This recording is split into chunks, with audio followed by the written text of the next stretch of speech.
and welcome to Bible Narration with Rincy.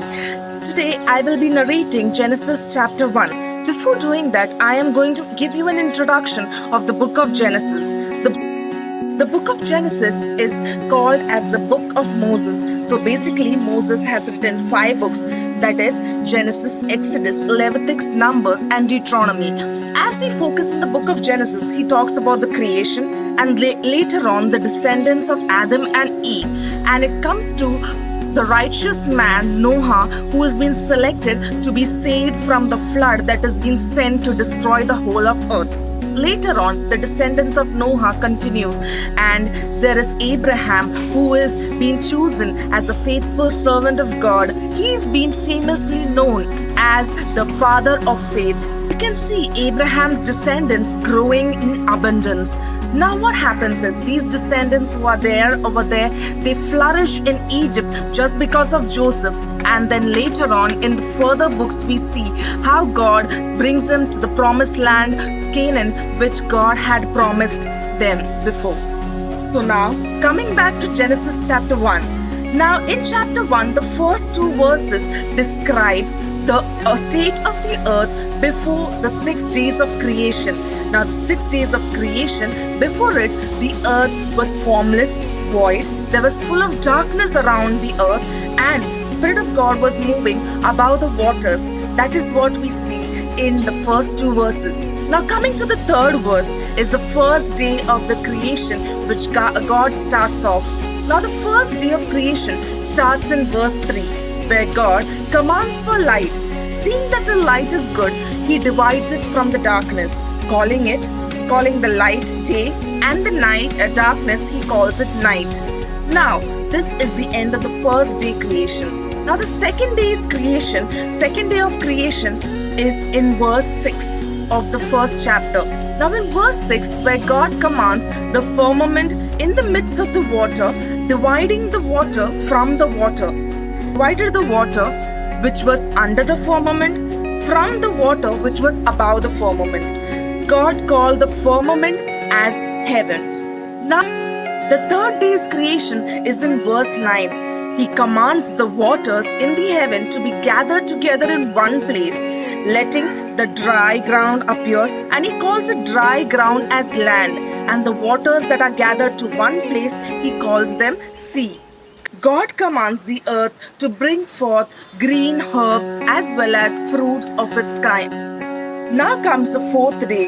The 4th day of creation is in verse 14. He created the light in the firmament of the heaven to divide the day from the night.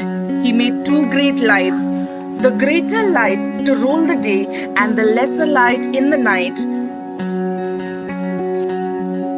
He also made the stars, and he sent them in the firmament to give light upon the earth. Now the 5th day's creation is mentioned in verse 20. He commanded the waters to bring forth moving creatures that had life in abundance, and fowls to fly above the earth in the open firmament of heaven. He blessed them to be fruitful and multiplied, and filled the waters in the sea, and fowls multiplied in the earth. The 6th day of creation is mentioned. The 6th day of creation is mentioned in verse 24. He made the beast and the cattle and everything that crept upon the earth after its kind. After all these things, on the 6th day, the most important creation is that he made you and me. He made you and me in his own image. That is what God says in verse 27. He decides to make human being in his own image. He gives man dominion over all the things in the earth. He tells, take dominion over the seas, fishes in the sea, the herbs, the cattle, everything. It's everything for you. And God makes us in his own image.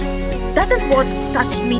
The key verse in this particular chapter, according to me, is the verse 27. Because such a big God who has made the whole universe, everything, he just made everything from the scratch without any particular raw material.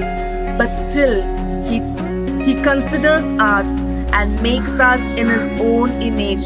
That is what touched me. Today, I and you, we most of the time we think that we are not beautiful, we are not liable. Times we really reject the beauty that we have within ourselves.